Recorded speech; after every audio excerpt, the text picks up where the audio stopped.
بسم اللہ الرحمن الرحیم۔ السلام علیکم ورحمۃ اللہ وبرکاتہ۔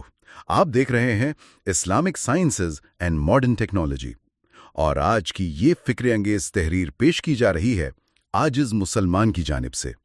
وعلیکم السلام۔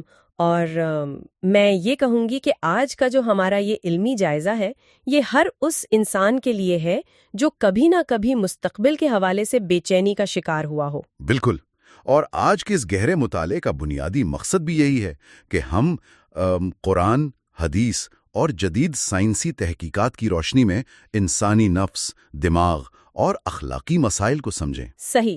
تو ذرا ایک لمحے کے لیے تصور کریں، اگر کل صبح کا اخبار جس میں آنے والے کل کی تمام خبریں موجود ہوں، وہ آج کسی انسان کے ہاتھ میں آ جائے، تو کیا کوئی اسے پڑھے بغیر رہ سکے گا؟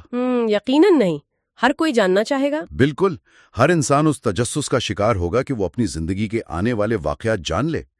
لیکن اگر اس ایک خبر یعنی اس ایک تجسس کی قیمت اس انسان کا مکمل ایمان ہو، اس کا خدا سے رشتہ ہو، تو پھر یہ انتہائی خطرناک اور ایمان کو ہلا دینے والا موضوع ہے۔ تو آئیے اس کی تہہ تک پہنچتے ہیں اور دیکھتے ہیں کہ کیسے ایک بظاہر معمولی سی تفریح انسان کو روحانی تباہی کے کنارے کھڑا کر دیتی ہے۔ واہ، آپ نے بالکل درست سمت متعین کی ہے۔ یہ واقعی ایک ایسا موضوع ہے جس پر سنجیدگی سے یعنی گہرائی میں جا کر غور کرنا وقت کی ضرورت ہے۔ کیونکہ جب ہم معاشرے پر نظر دوڑاتے ہیں تو پتہ چلتا ہے کہ یہ اب کوئی پرانا کالا جادو جیسا پراسرار عمل نہیں رہا جسے لوگ پہلے چھپ کر کیا کرتے تھے۔ بالکل، اب تو یہ ہر جگہ موجود ہے۔ ہاں، آج اسے اتنی خوبصورتی سے پیکج کر دیا گیا ہے کہ انسان اسے گناہ سمجھتا ہی نہیں، اور یہیں سے اس تحریر کا آغاز ہوتا ہے۔ مصنف نے بالکل واضح الفاظ میں لکھا ہے کہ ایک عام غلطی مگر بہت بڑا گناہ۔ آج بہت سے لوگ نجومیوں کے پاس جاتے ہیں، قسمت پوچھتے ہیں، مستقبل جاننے کی کوشش کرتے ہیں، لیکن وہ نہیں جانتے یہ کتنا بڑا گناہ ہے۔ یہ جو اس چیز کی نارملائزیشن ہو گئی ہے، یہ سب سے زیادہ حیران کن بات ہے۔ بالکل، اگر ہم اس کو آج کی دنیا سے جوڑیں تو یہ بالکل ایسا ہی ہے جیسے کوئی شخص اپنے اسمارٹ فون پر ایک نئی موبائل ایپ ڈاؤن لوڈ کرتا ہے۔ ہاں، وہ جو ایپس روزمرہ استعمال ہوتی ہیں۔ صحیح، اور اسکرین پر ایک لمبا چوڑا شرائط و ضوابط کا یعنی ٹرمز اینڈ کنڈیشن کا صفحہ سامنے آ جاتا ہے۔ اور ہم جانتے ہیں کہ کوئی بھی انسان ان درجنوں صفحات کو تفصیل سے پڑھنے کی زحمت نہیں کرتا۔ کوئی بھی نہیں پڑھتا، سب جلدی میں ہوتے ہیں، بس بنا سوچے سمجھے اگری یا متفق ہوں کے بٹن پر کلک کر دیتے ہیں۔ تو قسمت کا حال جاننا یا ستاروں کی چال پر یقین کرنا، یہ بالکل اسی اگری پر کلک کرنے جیسا ہے۔ اچھا، یہ تو بہت گہری مثال ہے۔ ہاں نا، انسان کو لگتا ہے کہ وہ صرف ایک تفریحی ایپ استعمال کر رہا ہے، لیکن اسے اندازہ ہی نہیں ہوتا کہ اس نے روحانی طور پر کس بھیانک معاہدے پر دستخط کر دیے۔ وہ اپنی روح کا ڈیٹا شیئر کر رہا ہوتا ہے۔ یہ شرائط و ضوابط والی مثال حقیقت کے بہت قریب ہے، کیونکہ انسان واقعی سمجھتا ہے کہ وہ محض اپنا دل بہلا رہا ہے۔ وہ اخبار کے آخری صفحے پر اپنا ستارہ پڑھتا ہے یا کسی ایپ پر یعنی ہاتھ کی لکیریں اسکین کر کے نتیجہ دیکھتا ہے اور مسکرا کر آگے بڑھ جاتا ہے۔ بالکل، چائے پیتے ہوئے بس ایک تفریح۔ ہاں، لیکن یہ تحریر ہمیں اس غفلت سے جھنجھوڑتی ہے اور واضح بتاتی ہے، اور الفاظ کچھ یوں ہیں: حقیقت یہ کھیل نہیں ہے، یہ کوئی مذاق نہیں۔ ہاروسکوپ، پام ریڈنگ، ایسٹرالوجی سب اسی میں شامل ہیں۔ یعنی نام بدلنے سے حقیقت نہیں بدلتی؟ بالکل نہیں۔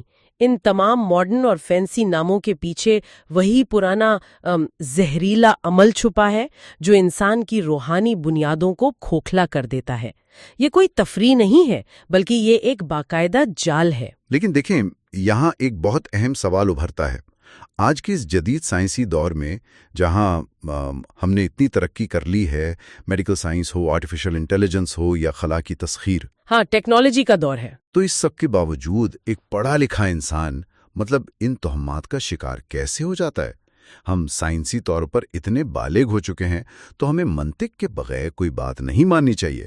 تو یہ نجومی آج بھی اتنا کامیاب کاروبار کیسے کر رہے ہیں؟ یہ واقعی ایک بہت منطقی سوال ہے، اور اس میں دلچسپ بات یہ ہے کہ اس کا جواب کسی پرانی روایت میں نہیں بلکہ خود آج کی جدید سائنس میں موجود ہے۔ اچھا، وہ کیسے؟ دیکھیں، ٹیکنالوجی نے انسان کی بیرونی زندگی کو تو بہت آرام دہ بنا دی ہے، لیکن وہ اندر کی بے چینی کو ختم کرنے میں ناکام رہی ہے، اور مصنف نے اسی چیز کو بڑی خوبصورتی سے بیان کیا ہے۔ وہ لکھتے ہیں، سائنسی پہلو کیوں لوگ پھنس جاتے ہیں۔ سائنس کہتی ہے انسان فیوچر اینگزائٹی کا شکار ہوتا ہے، انسرٹنٹی اسے پریشان کرتی ہے، وہ سکون کے لیے کسی بھی دروازے پر جاتا ہے۔ واہ، یہ جو دو اصطلاحات یہاں استعمال ہوئی ہیں نا، فیوچر اینگزائٹی یعنی مستقبل کی فکر، اور انسرٹنٹی یعنی غیر یقینی صورتحال، ان کو سمجھنا بہت ضروری ہے۔ بالکل، ان کے بغیر اس مسئلے کی جڑ تک نہیں پہنچا جا سکتا۔ جیسے فرض کریں کوئی طالب علم اپنے بورڈ کے امتحانات کا رزلٹ آنے کا انتظار کر رہا ہے، یا کوئی شخص اسپتال کے باہر میڈیکل رپورٹ ملنے کا انتظار کر رہا ہو۔ وہ جو پیٹ میں ہول اٹھنے والی اور دل کی دھڑکن تیز کر دینے والی کیفیت ہوتی ہے، ہاں، وہ شدید قسم کی بے چینی۔ صحیح، اسے ہم فیوچر انگزائٹی کہتے ہیں۔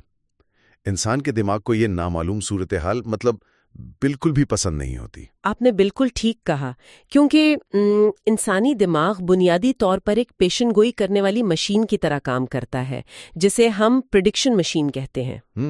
تو وہ ہمیشہ آگے کا سوچتا ہے؟ بالکل، اسے ہر چیز کے بارے میں پہلے سے جاننا ہوتا ہے تاکہ وہ خود کو محفوظ رکھ سکے۔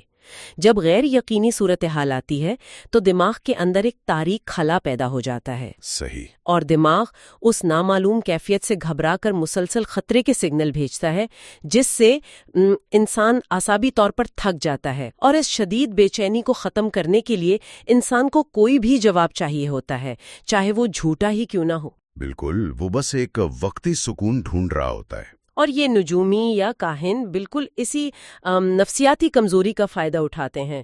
وہ انسان کے دماغ کو اس کی مرضی کا ایک عارضی اور جھوٹا سکون بیچتے ہیں۔ اور میرا خیال ہے یہیں سے شیطانی طریقہ کار کا اصل کھیل شروع ہوتا ہے۔ جب انسان سکون کے لیے نجومی کے پاس جاتا ہے تو وہ سیدھا اس جال میں گرتا ہے جس کا ذکر اس تحریر میں کیا گیا ہے۔ ہاں، مصنف نے اس جال کی حقیقت بہت کھول کر بیان کی ہے۔ وہ لکھتے ہیں، شیطان کا جال، ایک سچی بات 100 جھوٹ، انسان کو دھوکہ دیا جاتا ہے۔ لیکن ایک بات سوچنے والی ہے، یہ ایک سچی بات انسانی دماغ پر اتنا گہرا اثر کیسے کر لیتی ہے کہ وہ 100 جھوٹ کو نظر انداز کر دے؟ اس کی وجہ ایک خاص نفسیاتی رجحان ہے جسے سائنس کنفرمیشن بائس کہتی ہے۔ کنفرمیشن بائس یعنی اپنی پسند کی بات کو سچ مان لینا۔ بالکل، جب کوئی کاہن انسان کے ماضی یا حال کے بارے میں کوئی ایک چھوٹی سی بات اتفاقاً سچ بتا دیتا ہے تو انسان کے دماغ میں فوری طور پر ڈوپامین ریلیز ہوتا ہے۔ یعنی وہ خوشی اور تسلی کا کیمیکل؟ ہاں، اور وہ ایک سچی بات دماغ کے اندر ایک مضبوط ہک یا کانٹے کا کام کرتی ہے۔ دماغ اس ایک سچ کو اتنی مضبوطی سے پکڑ لیتا ہے اور اسے اتنا بڑا بنا کر پیش کرتا ہے کہ اس کے بعد کاہن جو بھی 100 جھوٹ بولتا ہے وہ سب سچ لگنے لگتے ہیں۔ یہ تو مکمل طور پر ایک نفسیاتی ہائی جیکنگ ہے۔ بالکل یہی بات ہے۔ انسان حقیقت میں اس جھوٹ پر یقین کرنا چاہتا ہے کیونکہ اس سے اس کی اینگزائٹی وقتی طور پر ختم ہو رہی ہوتی ہے۔ تو جب انسانی نفسیات اس حد تک کمزور ہے اور یہ جال اس قدر باریک اور خطرناک ہے، تو یہی وجہ ہے کہ اسلام نے اس عمل کے خلاف اتنی سخت رکاوٹیں کھڑی کی۔ بے شک، کیونکہ اگر نفسیاتی سطح پر نہ روکا گیا تو روحانی تباہی یقینی ہے۔ صحیح۔ مصنف نے ان تنبیہات کو 3 درجات میں تقسیم کیا ہے، اور اگر ہم تحریر کے مطابق دیکھیں تو پہلا جھٹکا نماز قبول نہیں۔ رسول اللہ صلی اللہ علیہ وسلم نے فرمایا، جو شخص کاہن کے پاس جائے اور اس سے سوال کرے 40 دن تک اس کی نماز قبول نہیں۔ اگر ہم اسے بڑی تصویر کے ساتھ جوڑیں تو یہ کوئی معمولی بات نہیں ہے، یہ پہلا درجہ ہے اور اس کی شدت پر غور کرنا بہت ضروری ہے۔ بالکل، 40 دن کی نمازوں کو ضائع ہونا بہت بڑی بات ہے۔ دیکھیں، ایک انسان کے لیے اس کا خالق کے ساتھ سب سے مضبوط اور براہ راست رابطہ اس کی نماز ہوتی ہے، لیکن صرف نجومی کے پاس جانے اور ایک سوال پوچھنے کی جسارت پر وہ رابطہ 40 دن کے لیے معطل کر دیا جاتا ہے۔ اور یہاں ابھی اس انسان نے کاہن کی بات کو سچ نہیں مانا، صرف اپنا تجسس دور کرنے کے لیے سوال کیا ہے، اور اس کی قیمت اتنی بڑی ہے کہ آسمانی نظام میں اس کا اعمال نامہ بلاک ہو گیا۔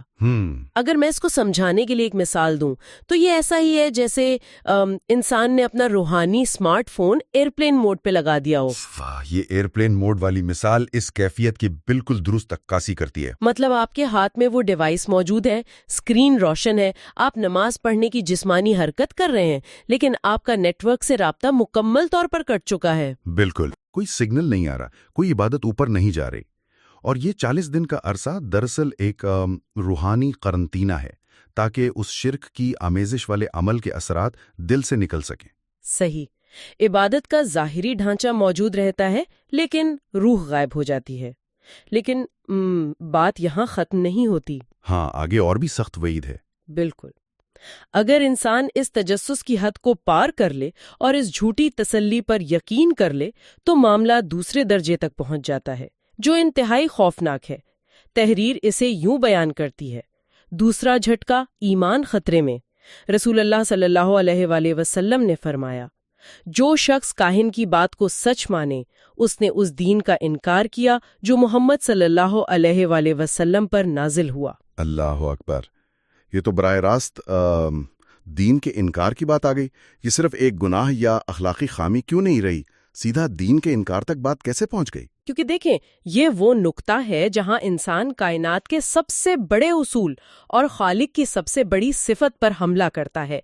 دین اسلام کی بنیاد اس علم پر ہے کہ غیب کا علم، یعنی جو نظر نہیں آ رہا اور جو کل ہونے والا ہے، اس کا علم صرف اور صرف کائنات کے خالق کے پاس ہے۔ بالکل صحیح، خالق کے سوا کوئی غیب نہیں جانتا۔ تو جب کوئی شخص یہ مان لیتا ہے کہ کوئی کارڈز پڑھنے والا یا ستاروں کی چال بتانے والا مطلب اس غیب کو جانتا ہے، تو اس نے دراصل خالق کے علم غیب کو جھٹلا دیا۔ وہ اس علم کو ایک کمزور مخلوق کی طرف منسوب کر دیتا ہے۔ یعنی وہ اس بنیادی وحی اور دین کا انکار کر رہا ہوتا ہے جس پر پورے اسلام کی عمارت کھڑی ہے۔ بالکل، اور پھر جو تیسرا اور آخری درجہ ہے، وہ تو انسان کے لیے تمام راستے ہی بند کر دیتا ہے۔ وہ روحانی برادری سے مکمل اخراج کا اعلان ہے۔ ہاں، تحریر میں اسے انتہائی واضح الفاظ میں پیش کیا گیا ہے۔ مصنف لکھتے ہیں، تیسری تنبیہ، ہم میں سے نہیں۔ نبی صلی اللہ علیہ وسلم نے فرمایا، وہ ہم میں سے نہیں جو قسمت بتائے یا اس کے پاس جائے۔ جب کوئی شخص اس حد تک چلا جائے کہ وہ کائنات کے نظام علم کو بائی پاس کر کے ان تاریک راستوں کا انتخاب کرے، تو پھر وہ اس امت اور اس روحانی نظام کا حصہ رہنے کے لائق نہیں رہتا۔ صحیح۔ اور اس میں حیرت انگیز بات یہ ہے کہ جرم کرنے والا یعنی کاہن اور اس کا گاہک دونوں کو ایک ہی کٹہرے میں کھڑا کر دیا گیا ہے، کیونکہ دونوں نے مل کر اس شیطانی کھیل کو پروان چڑھایا ہے۔ تو اس تمام گفتگو کا نچوڑ کیا نکلتا ہے؟ یہ مسئلہ محض اپنا مستقبل جاننے کے تجسس تک محدود نہیں ہے۔ اس گناہ کی جڑیں بہت گہری ہیں۔ بہت گہری ہیں۔ اور مصنف نے اس پوری بحث کا مرکز ایک بہت ہی زبردست نقطے کی صورت میں پیش کیا ہے جو انسان کی روح کو جھنجھوڑ دیتا ہے۔